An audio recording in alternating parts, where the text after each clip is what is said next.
68세에도 남의 손 안 빌리고 산다는 게 이렇게 힘든 줄 몰랐는데.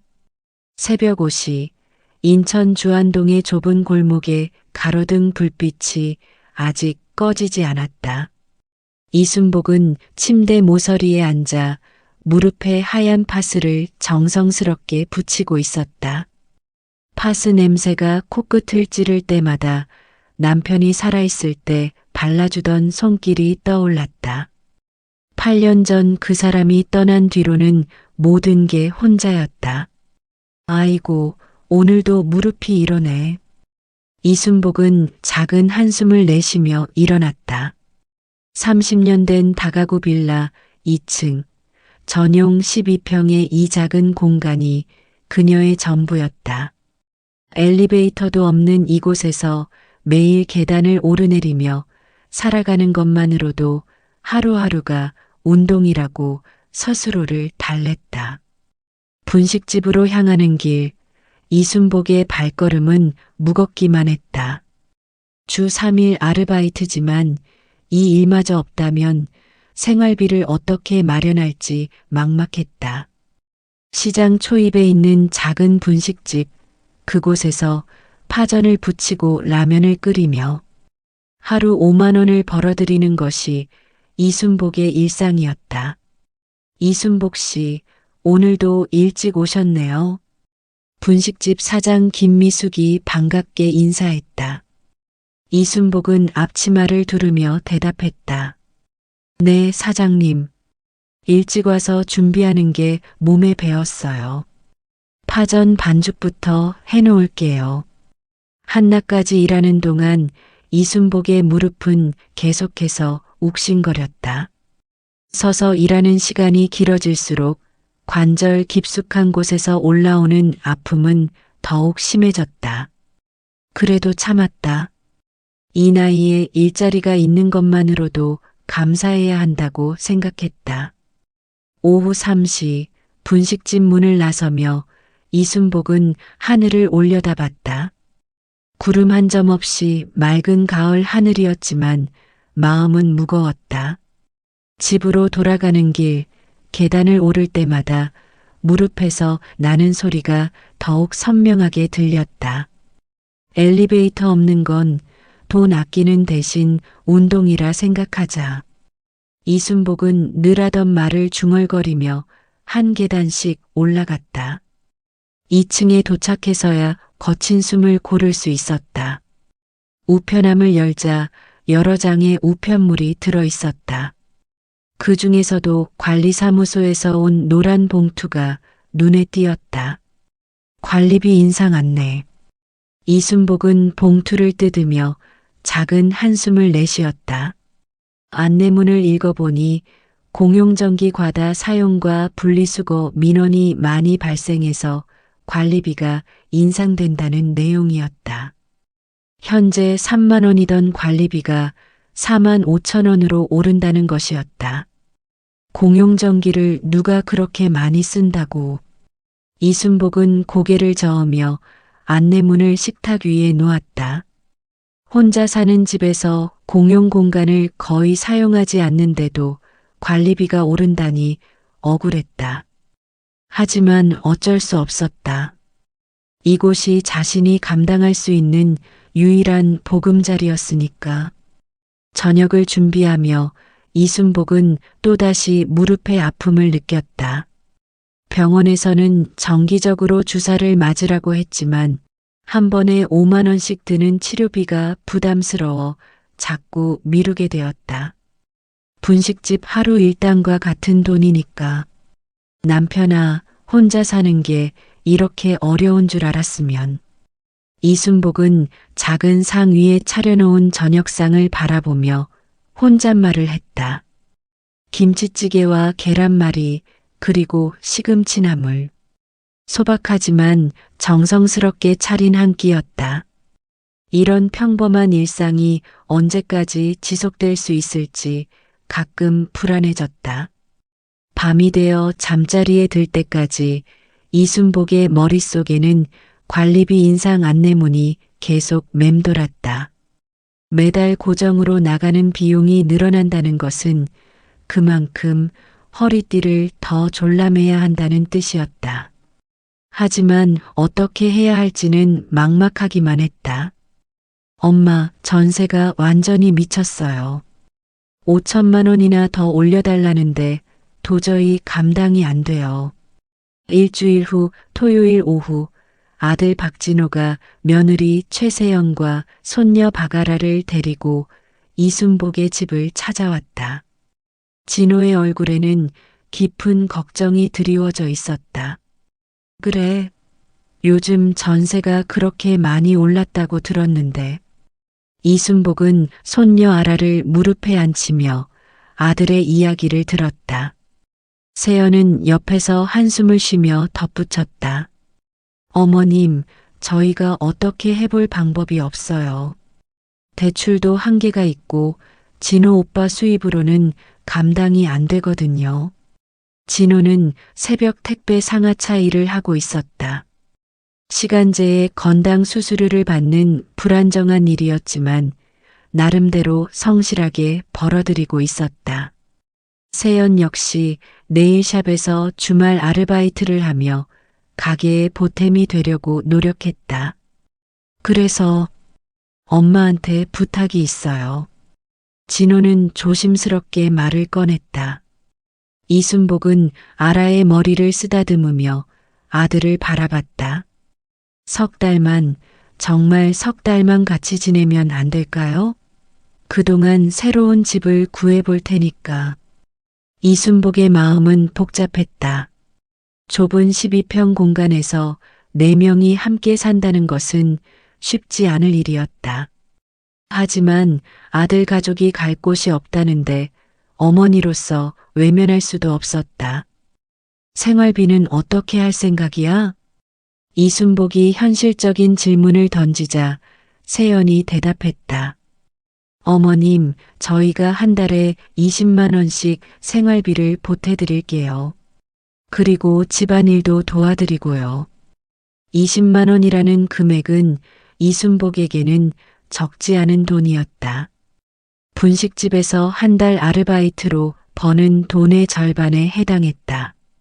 게다가 집안일을 도와준다니 나쁘지 않은 조건이었다.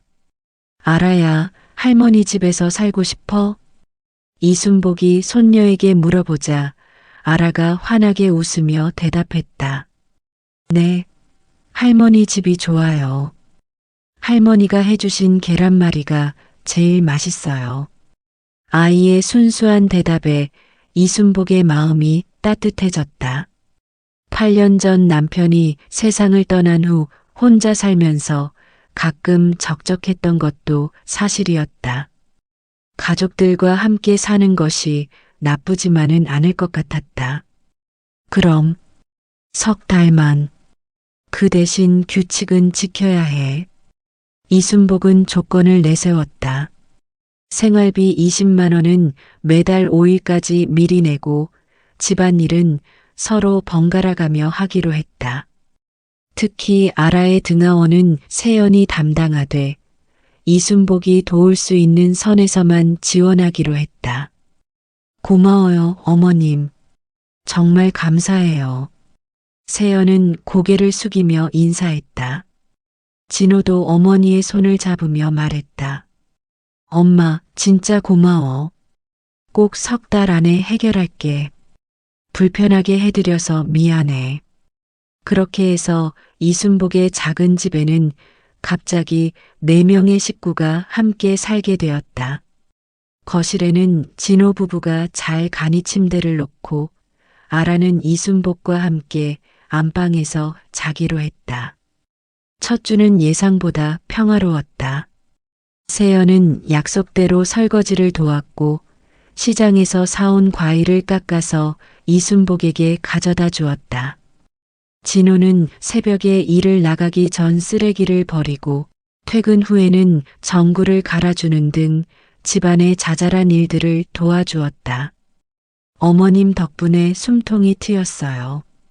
전세 걱정 때문에 잠도 제대로 못 자고 그랬는데 세연은 저녁 식사를 준비하며 고마움을 표현했다.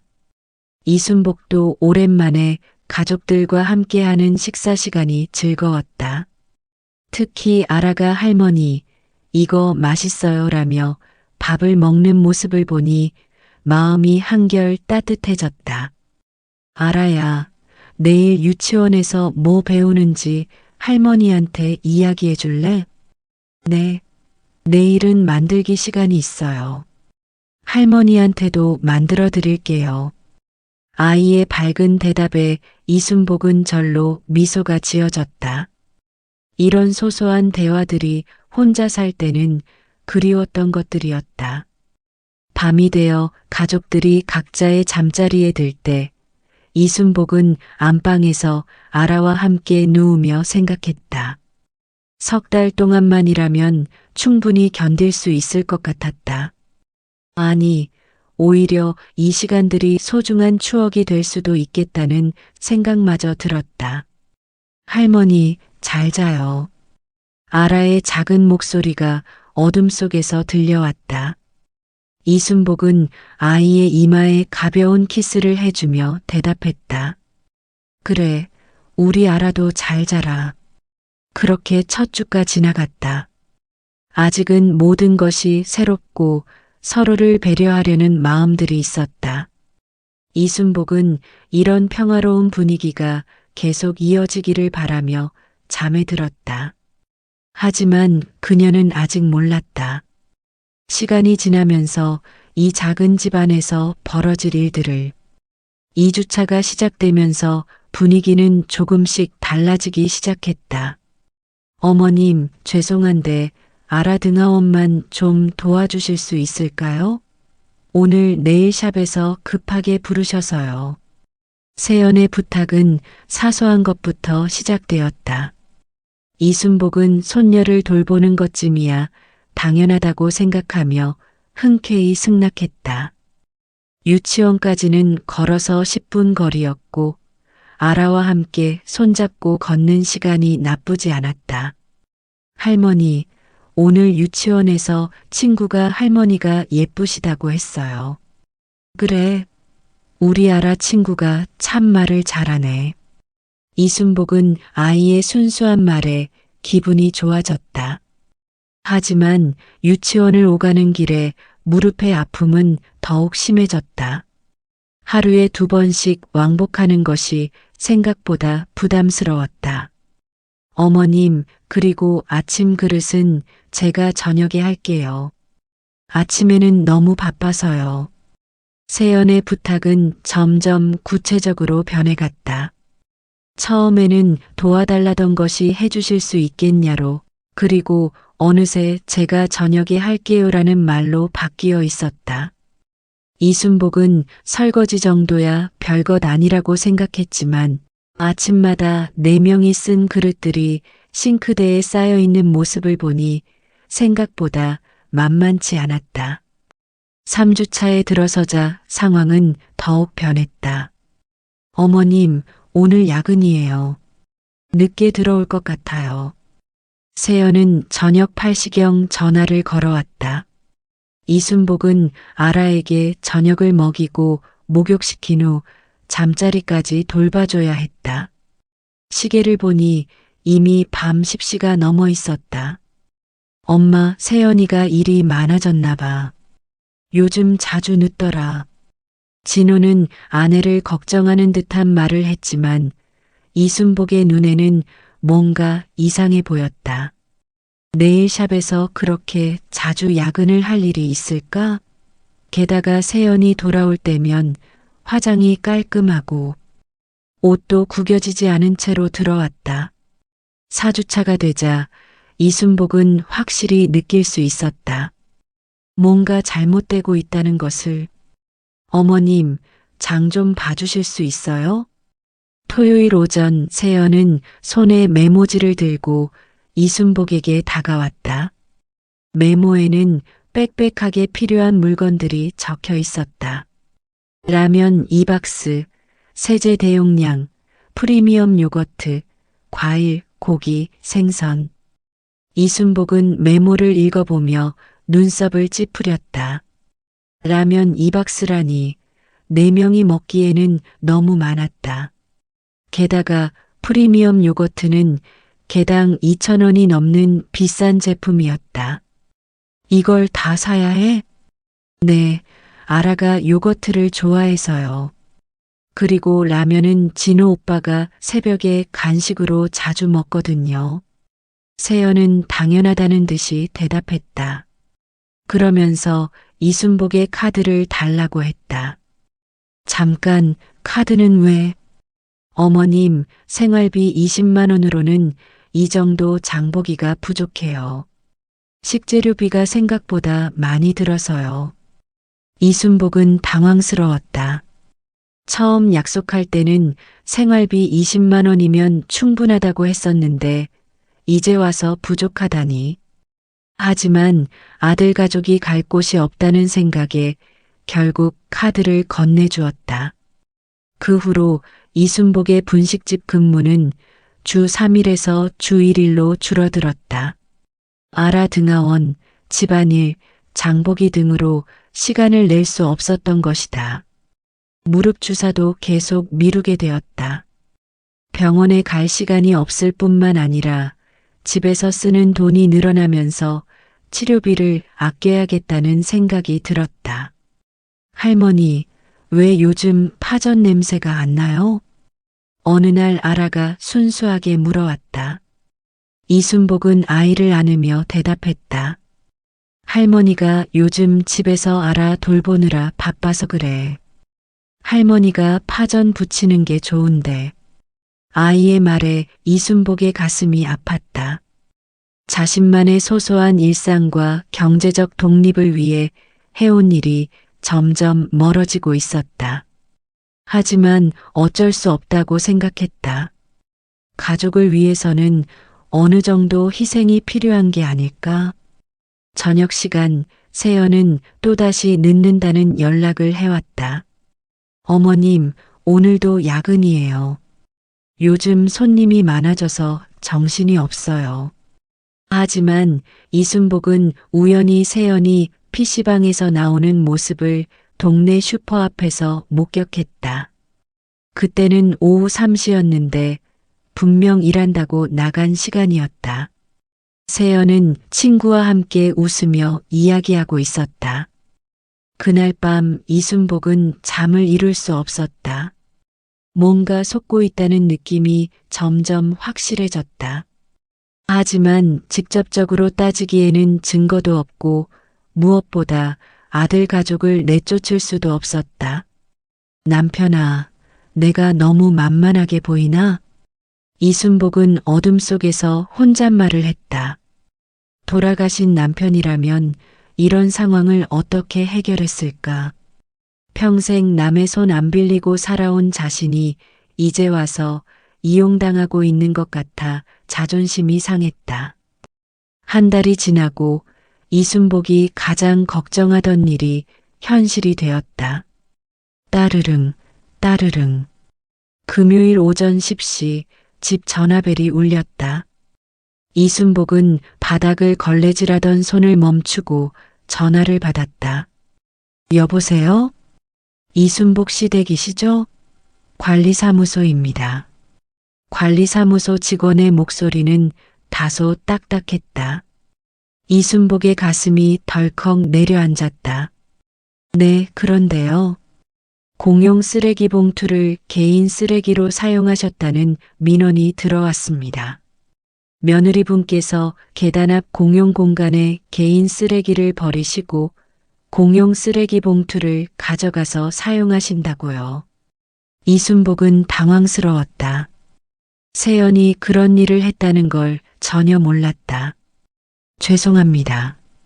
제가 며느리에게 잘 이야기하겠습니다. 이번이 처음이 아닙니다. 지난주에도 그저께도 같은 일이 있었어요. 다른 주민분들이 많이 불편해하고 계십니다. 관리사무소 직원의 말에 이순복의 얼굴이 화끈거렸다. 30년 동안 이 동네에서 살면서 이런 민원을 받아본 적이 없었는데 하필 며느리 때문에 이런 일이 생기다니. 정말 죄송합니다. 앞으로는 그런 일이 없도록 하겠습니다. 전화를 끊고 나서 이순복은 한참을 그 자리에 서 있었다. 화가 났지만 당장 세연에게 따지기도 애매했다. 일하러 나간 며느리를 불러서 야단칠 수도 없고 그렇다고 모른 척할 수도 없었다. 점심시간이 되어 이순복은 동네 슈퍼에 라면을 사러 갔다. 또 라면이 떨어졌다는 세연의 카톡 메시지를 받았기 때문이었다. 일주일에 라면 2박스씩 사는 것도 부담스러운데 벌써 또 떨어졌다니. 이순복 씨, 어서 오세요. 슈퍼 사장 정미경이 반갑게 인사했다. 이순복은 라면 코너로 향하며 인사를 받았다. 라면 또 사러 오셨네요? 요즘 많이 드시나 봐요. 아, 네. 아들 가족이 잠깐 같이 살고 있어서요. 이순복은 어색하게 대답했다. 정미경은 고개를 끄덕이며 말했다. 아, 그래서 며느님이 자주 오시는군요. 그런데 정미경이 주변을 살피며 목소리를 낮췄다. 며느님이 친구들한테 시험니 있으니 꿀이다라고 하던데요. 어제 여기서 전화하시는 걸 들었거든요. 이순복의 손이 라면 봉지를 잡은 채로 굳어졌다. 뭐라고요? 알아맡기고 손만 까딱 안 해도 집이 돌아간다고, 시엄니가 집순이라 완전 편하다고 그런 말씀을 하시더라고요. 정미경의 말에 이순복의 가슴이 쿵 내려앉았다. 그동안 느꼈던 이상한 기분이 이제야 명확해졌다. 자신이 도움을 주고 있다고 생각했는데 세연에게는 그저 부려먹을 수 있는 존재였던 것이다. 정말 그런 말을 했다고요? 네, 제가 직접 들었어요. 다른 말씀도 하시던데. 정미경이 말을 멈추자 이순복이 물었다. 다른 말이 뭐예요? 집안일 하나도 안 하고 아이 돌봄도 시엄니가 다 해주니까 자기는 놀기만 하면 된다고. 미안해요. 이런 말씀드려서. 이순복은 라면을 계산하며 정미경에게 고개를 숙였다. 아니에요. 말씀해 주셔서 고마워요. 집으로 돌아오는 길, 이순복의 발걸음은 무거웠다. 관리사무소 민원과 슈퍼 아주머니의 말이 머릿속에서 계속 맴돌았다. 자신이 선의로 도와주고 있다고 생각했는데 며느리에게는 그저 이용당할 만한 호구로 보였던 것이다. 집에 도착해서 이순복은 거실에 앉아 생각에 잠겼다. 한 달 동안 무엇이 달라졌는지 차근차근 정리해봤다. 분식집 근무는 주 3일에서 주 1일로 줄었다. 무릎 치료도 계속 미루고 있다. 생활비 20만 원 외에 추가로 식료품비, 공과금까지 자신이 부담하고 있다. 그런데 정작 약속한 집안일 분담은 지켜지지 않고 있다. 이게 도움인가, 이용인가? 이순복은 혼잣말을 했다. 피곤에 지쳐 그냥 넘어가려 했지만 마음 한구석에서는 분명히 박혔다. 68년을 살면서 이런 식으로 무시당한 적이 없었다. 더구나 며느리에게. 저녁 시간이 되어 세연이 집에 돌아왔다. 평소와 다름없이 화장도 깔끔하고 옷도 구겨지지 않은 채였다. 야근을 했다기에는 너무 말끔한 모습이었다. 어머님, 오늘 하루 어떠셨어요? 세연은 가방을 소파에 던지며 물었다. 이순복은 잠시 망설이다가 조심스럽게 말했다. 세연아, 오늘 관리사무소에서 전화가 왔어. 네. 무슨 일로요? 쓰레기 문제로. 공용 쓰레기 봉투를 개인적으로 사용했다고. 세연의 표정이 순간 굳어졌다가 이내 억울하다는 표정으로 바뀌었다. 어머님, 저는 그냥 편의상 그렇게 한 건데요. 다른 사람들도 다 그렇게 하는 줄 알았어요. 앞으로는 조심하자. 이순복은 더 이상 말하지 않았다. 하지만 마음속으로는 결심이 서고 있었다. 이런 식으로는 안 된다는 것을. 도움과 이용은 분명히 다른 것이고 자신의 자존심을 지키면서 살아야 한다는 것을. 토요일 오후 이순복은 마음을 정리하기 위해 혼자만의 시간을 갖고 있었다. 세연은 또다시 친구들과 약속이 있다며 나갔고 진호는 주말 추가 근무를 나갔다. 아라만이 거실에서 색칠 공부를 하고 있었다. 할머니, 엄마는 언제 와요? 곧 올 거야. 아라야, 할머니가 간식 만들어줄까? 이순복은 아이를 위해 계란을 삶고 있었다. 그때 세연의 휴대폰에서 카카오톡 알림음이 연달아 울렸다. 세연이 급하게 나가면서 휴대폰을 소파에 두고 간 것이었다. 처음에는 신경 쓰지 않으려 했지만 알림음이 계속 울리자 이순복이 확인해 보았다. 화면에는 음성 메시지 표시가 떠 있었다. 호기심보다는 걱정의 실수로 재생 버튼을 누르게 되었다. 야, 세연아.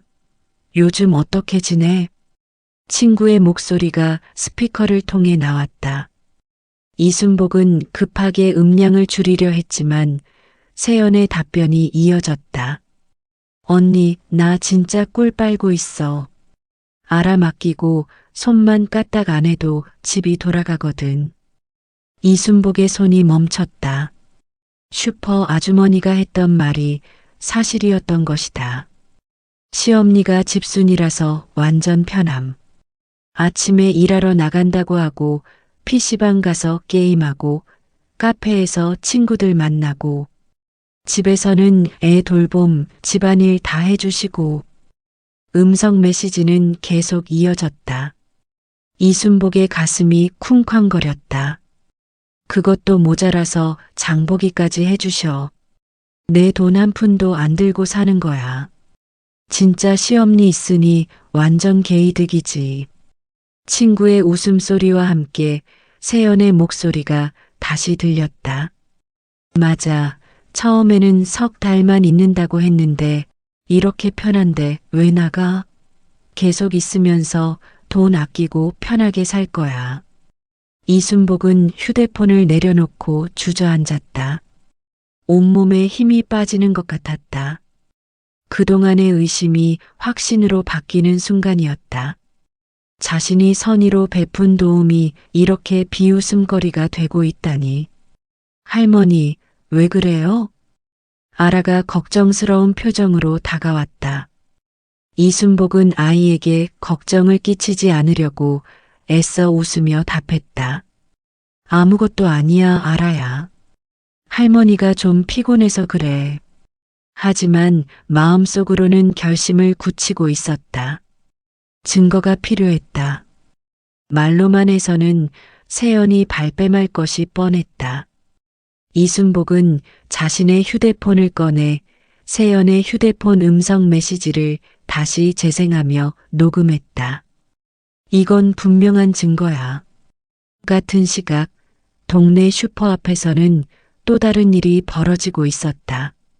세연이 빌라 입구 계단 앞에 택배 박스들과 쓰레기 봉투를 쌓아놓고 있었다. 마침 슈퍼 사장 정미경이 이 장면을 목격했다. 저 사람 또 공용 공간에 쓰레기 버리네. 정미경은 황당한 마음에 슈퍼 CCTV 화면을 확인했다. 세연이 공용 쓰레기 봉투를 가져가는 모습까지 선명하게 찍혀 있었다. 이순복 씨가 참 고생이 많으시겠어. 정미경은 나중에 이순복에게 보여주려고 CCTV 화면을 휴대폰으로 촬영해 두었다. 저녁 시간이 되어 세연이 돌아왔다. 평소와 다름없이 밝은 표정이었다. 어머님, 오늘 친구들이랑 영화도 보고 맛있는 것도 먹고 왔어요. 오랜만에 스트레스가 좀 풀렸네요. 세연은 거짓말을 아무렇지도 않게 했다. 일하러 나갔다고 했으면서 친구들과 놀았다고 말하는 것도 모자라 자신의 돈으로 놀았다고 표현하고 있었다. 그래, 고생했어. 이순복은 짧게 대답했다. 더 이상 말하고 싶지 않았다. 세연은 소파에 앉아 휴대폰을 찾았다. 내 휴대폰 여기 있었나? 아, 내가 나갈 때 두고 간 것 같던데. 이순복은 담담하게 대답했다. 세연은 휴대폰을 확인하며 친구들의 메시지에 답장을 보내기 시작했다. 그날 밤 이순복은 잠들기 전에 녹음한 음성 파일을 다시 들어봤다. 들을 때마다 가슴이 아팠지만 이것이 현실을 직시하는 일이라고 생각했다. 30년 동안 이 동네에서 성실하게 살아온 내가 이런 취급을 받아야 하나? 이순복은 혼잣말을 했다. 68년을 살면서 누구에게든 도움이 되려고 노력해왔다. 남편이 아플 때도 혼자가 된 후에도 누구에게 손 벌리지 않고 살아왔다. 그런 자신이 며느리에게는 그저 이용할 만한 호구로 보였다는 것이 억울했다. 다음 날 아침 이순복은 분식집에 나가지 않았다. 대신 동네 슈퍼에 들렀다. 정미경 씨, 어제 우리 며느리가 또 그런 일 했나요? 이순복 씨, 마침 잘 오셨어요. 어제 CCTV에 다 찍혔거든요. 정미경은 휴대폰을 꺼내 촬영해둔 영상을 보여주었다. 세연이 공용 공간에 쓰레기를 버리고 공용 쓰레기 봉투를 가져가는 모습이 선명하게 보였다. 이것도 증거로 써야겠네요. 이순복은 정미경에게 영상을 자신의 휴대폰으로 전송해달라고 요청했다. 이제 음성 녹음과 CCTV 영상, 두 가지 확실한 증거가 생겼다. 집으로 돌아가는 길에 이순복은 마음을 정리했다. 더 이상 참을 수 없었다. 도움을 주는 것과 이용당하는 것은 분명히 달랐다. 자신의 자존심과 생활을 지키기 위해서는 분명한 선을 그어야 할 때였다. 월요일 아침 이순복은 일찍 일어나 정확한 계산을 시작했다. 작은 공책에 지난 한 달 동안의 모든 지출을 꼼꼼히 적어 내려갔다. 생활비로 받은 돈 20만 원, 실제 지출한 식료품비 23만 7천 원, 추가 공과금 4만 5천 원, 아라 간식비 2만 8천 원. 벌써 30만 원이 넘네. 이순복은 한숨을 쉬며 계산을 계속했다. 여기에 자신이 분식집을 못 나간 날의 일당 손실까지 계산하면 더 큰 금액이었다. 집안일 분담표도 만들었다. A사 용지에 요일별, 항목별로 누가 해야 할 일인지 적어 놓았다. 처음 약속했던 내용들이었지만 지금까지 제대로 지켜진 것은 거의 없었다.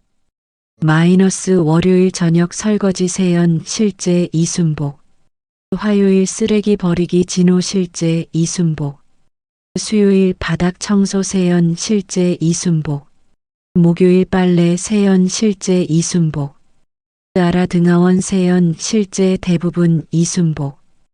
표를 다 만들고 나니 얼마나 많은 일을 혼자 하고 있었는지 명확해졌다. 이순복은 이 모든 자료를 저녁 식탁에 정리해 두었다.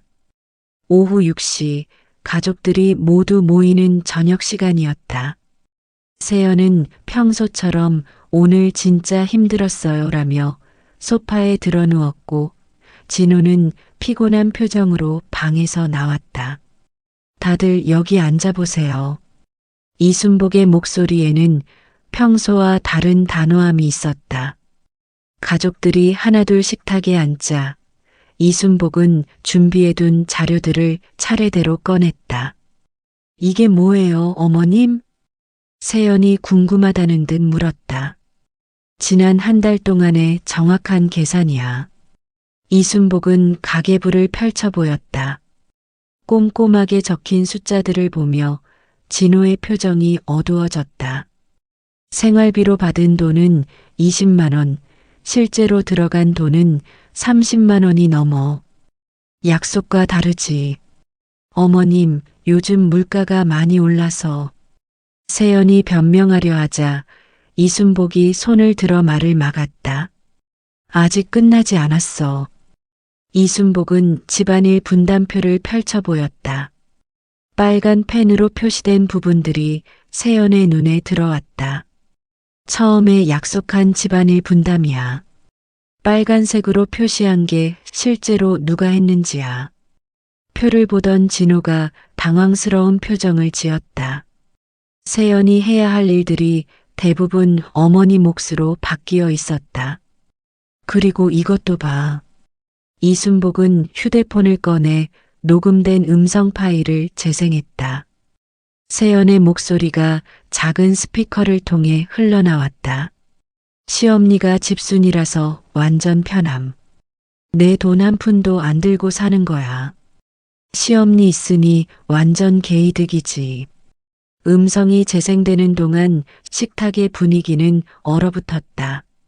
세연의 얼굴이 새하얗게 변했고 진호는 아무 말도 하지 못했다. 어머님, 이건 아직 더 있어. 이순복은 휴대폰에서 CCTV 영상을 재생했다. 세연이 공용 공간에 쓰레기를 버리고 공용 쓰레기 봉투를 가져가는 모습이 선명하게 보였다. 이 집은 내 월세, 내 관리비로 버텨왔어. 30년 동안 이 동네에서 성실하게 살아온 내가 이런 식으로 무시당할 이유는 없어. 이순복의 목소리는 떨리고 있었지만 단호했다. 다음 달부터 생활비 20만 원의 식재료비는 각자 부담하고 집안일도 정확히 분담해. 아라 등하원도 주 3일만 도와줄 수 있어. 어머님, 저희가 맞벌이인데 어떻게 그걸 다 지켜요? 세연이 반발했다. 하지만 이순복은 이미 결심을 굳힌 상태였다. 맞벌이라고 했지만 실제로는 놀면서 나를 이용한 거잖아. 증거가 다 있는데 뭘 더 말해? 진호가 어머니의 손을 잡으며 말했다. 엄마, 미안해. 세연이가 잘못했어. 다시 기회를 주면 안 될까? 기회는 이미 한 달 동안 줬어. 이제는 규칙을 지키거나 아니면. 이순복은 A사 용지 한 장을 더 꺼냈다. 손으로 정성스럽게 쓴 글이었다. 서면 통보야. 위의 조건들을 지키지 않으면 2주 안에 이사 나가라고 적어뒀어. 서면 통보서에는 오늘 날짜와 함께 구체적인 조건들이 명시되어 있었다. 1. 생활비 매월 5일까지 20만 원 입금. 2. 식료품비 별도 부담. 3. 집안일 분담표 준수. 4. 공용시설 사용법 준수. 5. 위 조건 불이행 시 2주 내 퇴거. 어머님, 너무 심한 거 아니에요? 세연의 목소리에는 당황함이 가득했다. 자신의 말과 행동이 모두 들켜버린 상황에서 더 이상 핑계를 댈 수 없었다. 심한 건 이용당한 나야. 68년을 살면서 이런 식으로 무시당한 적이 없어. 이순복은 일어서며 마지막으로 말했다. 석 달 약속이었지만 이런 식으로는 하루도 더 같이 살 수 없어. 2주 안에 결정해. 그날 밤 진호 부부는 늦게까지 작은 목소리로 이야기했다. 이순복은 안방에서 아라와 함께 누워 있었지만 잠이 오지 않았다. 평생 누구에게든 베풀며 살아온 자신이 이제야 제대로 된 선을 그었다는 생각에 마음이 복잡했다. 할머니, 우리 이사 가는 거예요? 아라가 작은 목소리로 물었다. 아라는 걱정하지 마. 어른들이 잘 해결할 거야. 이순복은 아이를 안으며 대답했다. 하지만 마음속으로는 이미 결정이 서 있었다. 더 이상 이용당하며 살지는 않을 것이라고. 서면 통보를 받은 다음 날 세연의 태도는 완전히 달라졌다. 어머님, 저희가 어디 갈 데가 있어야 나가죠. 전세금도 없는데 어떻게 2주 만에 집을 구하라고 하세요? 세연은 목소리를 높이며 거실에서 소리를 질렀다. 아침 8시, 아직 다른 주민들이 출근 준비를 하는 시간이었다. 목소리 좀 낮춰. 다른 사람들 피해야. 이순복이 조용히 말하자 세연은 더욱 흥분했다. 피해요? 어머님이 저희한테 하신 게 피해 아니에요? 갑자기 나가라고 하는 게 갑자기가 아니야. 한 달 동안 기회를 줬는데 너희들이 약속을 안 지킨 거지. 이순복은 차분하게 대답했지만 세연은 계속해서 큰 소리를 냈다. 그럼 저희는 길바닥에서 자라는 거예요? 아라는 어떡하고요? 소란 소리에 놀란 아라가 울기 시작했다. 이순복은 아이를 안으며 세연을 바라봤다. 내가 지금 하는 행동이 아라한테 어떤 영향을 주는지 생각해봐. 하지만 세연은 멈추지 않았다. 오히려 더 큰 소리로 이순복을 비난하기 시작했다. 저희를 도와주신다고 해놓고 이렇게 내쫓으시는 게 맞아요? 시어머니가 며느리한테 이럴 수 있어요? 그때 현관문 앞 계단에서 쿵쿵거리는 소리가 들렸다.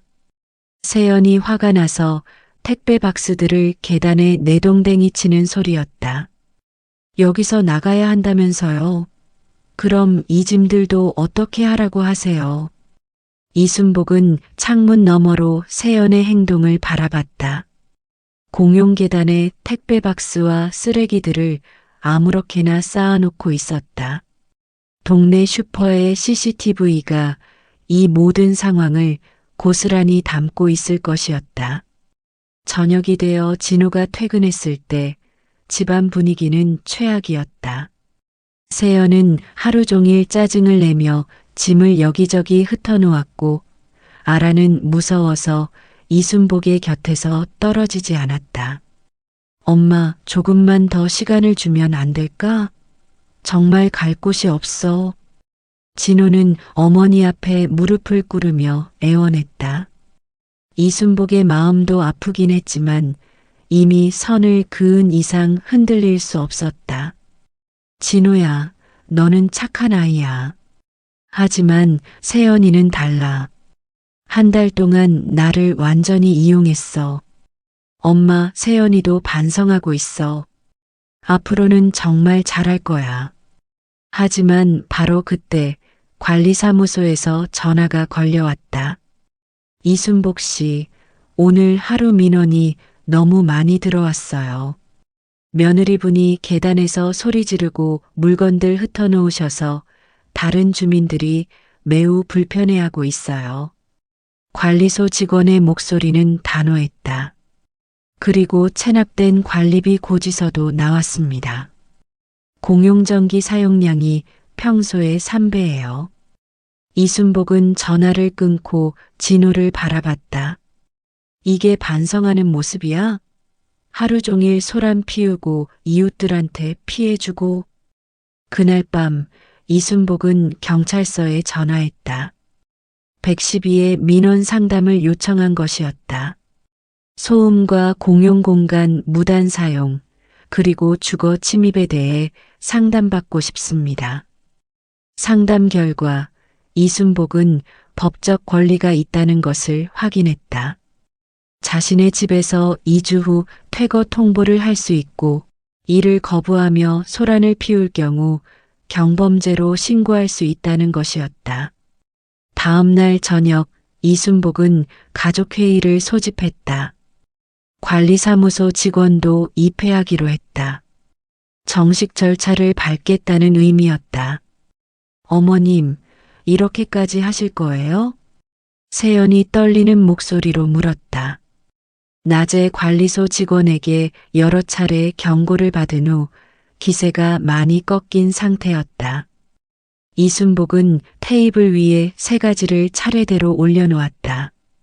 카카오 음성 파일이 저장된 휴대폰, CCTV 캡처 사진들, 그리고 꼼꼼히 정리한 가계부. 도움과 이용은 달라. 나는 너희를 도와주려고 했는데 너희는 나를 이용했어. 이순복의 목소리는 조용했지만 확고했다. 오늘 밤 12시 이후에도 소란이 반복되면 경범죄로 신고할 거야. 이미 경찰서에 상담받았어. 관리사무소 직원이 고개를 끄덕이며 말했다. 주민들 민원도 많이 들어왔고 관리비 체납 문제도 심각합니다. 이순복 씨께서 정당한 권리를 행사하시는 거예요. 그제야 진호와 세연은 상황의 심각성을 깨달았다. 더 이상 버틸 수도 무시할 수도 없는 지경에 이른 것이었다. 알겠어요. 원룸 전전세로라도 나가겠어요. 세연이 결국 항복했다. 진호도 고개를 숙이며 어머니에게 사과했다. 엄마, 정말 미안해. 우리가 잘못했어. 이순복은 복잡한 마음으로 아들을 바라봤다. 미워서가 아니라 제대로 된 관계를 위해 필요한 일이었다. 이사 당일 이순복은 이른 아침부터 분주히 움직였다. 작은 여행용 가방 하나에 아라의 헌 옷들과 동화책들을 정성스럽게 담았다. 아라야, 이건 할머니가 너 주는 선물이야. 할머니, 저는 할머니와 계속 살고 싶어요. 아이의 순수한 말에 이순복의 가슴이 찡했다.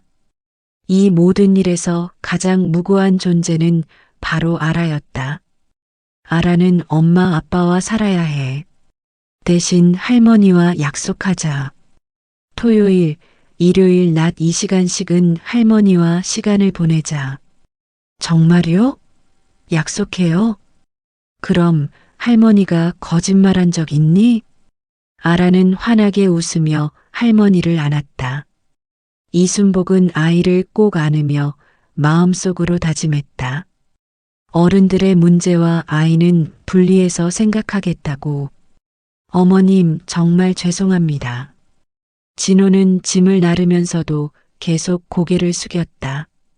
1달 반 동안의 일들이 그에게는 큰 반성의 시간이었다. 진호야, 너를 미워해서 하는 일이 아니야. 서로 지켜야 할 선이 있는 거지. 이순복은 아들의 어깨에 손을 올리며 말했다. 어머님, 저도 정말 미안해요. 세연도 마지막에 와서야 진심 어린 사과를 했다.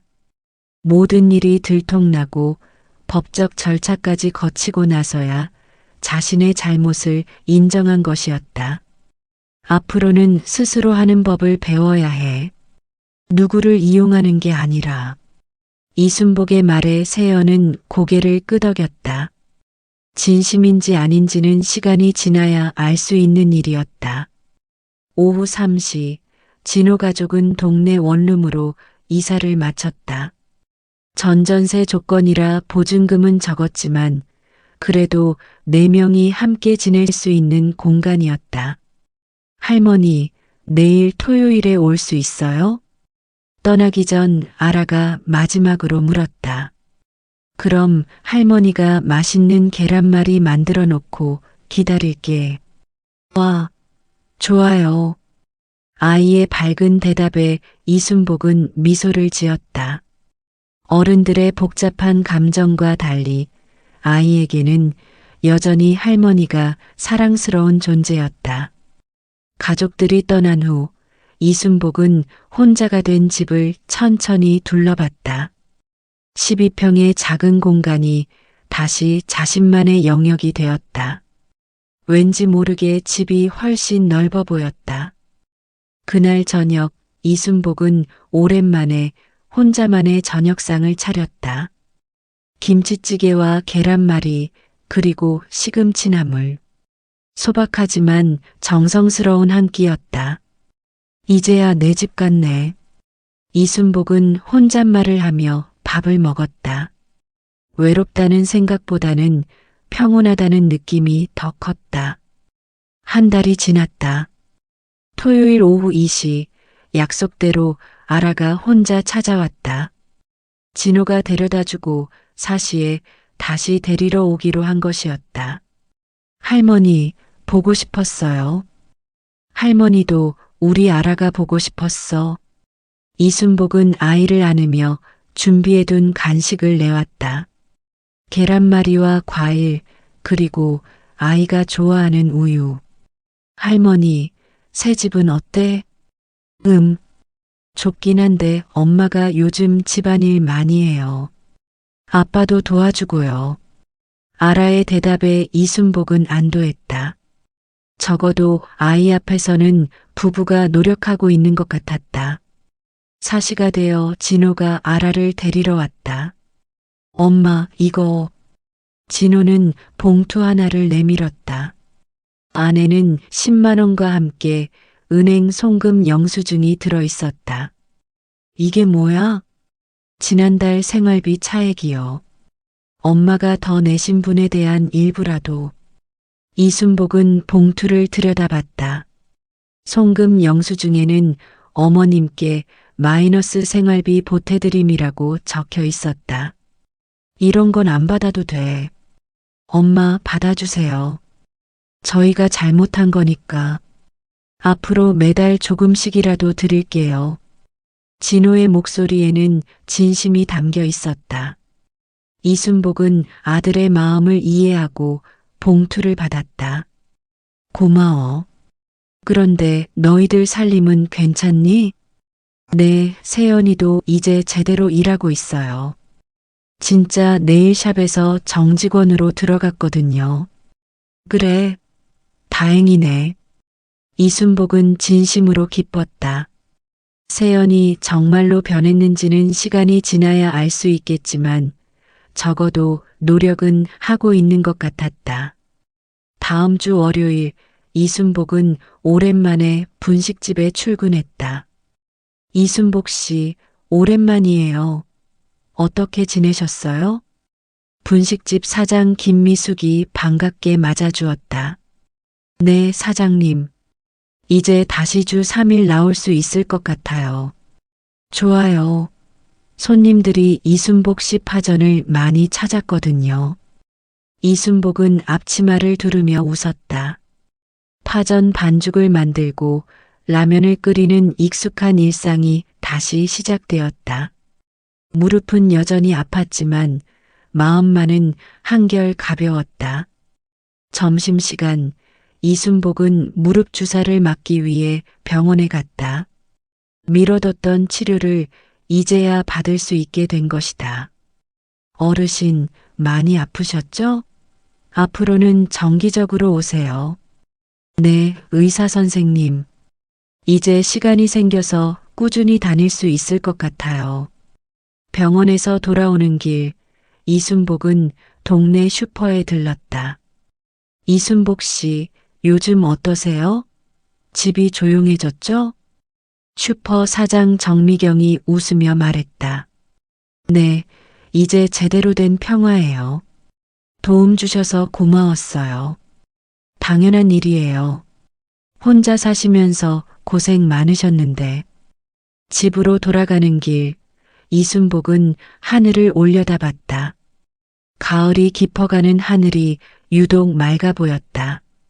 그날 저녁 이순복은 작은 일기장에 오늘 있었던 일들을 적었다. 8년 전 남편이 세상을 떠난 후로 가끔 쓰던 일기였다. 오늘부터 다시 내 일상이 시작되었다. 분식집도 나가고 병원 치료도 받고 아라도 주말마다 보고 이제야 제대로 된 삶 같다.